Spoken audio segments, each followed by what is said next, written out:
Combine a bread roll with toothpaste. Most people don't know this trick. In just a moment, you'll see why it's worth trying.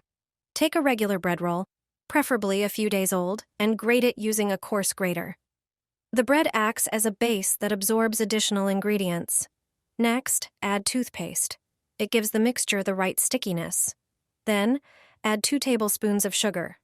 Sugar plays a key role, not only improving the consistency, but also enhancing the effectiveness of the other ingredients. Finally, add 1 tablespoon of baking soda.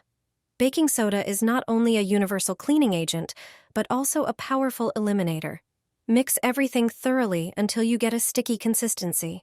Transfer the mixture onto a plate or another flat dish. Now, simply place the plate near entry doors, balcony windows, or close to the fridge. These are the spots where cockroaches often appear. Attracted by the sweet scent of sugar, cockroaches consume the mixture, effectively reducing their presence in your home. This natural method helps eliminate insects without the need for chemical solutions.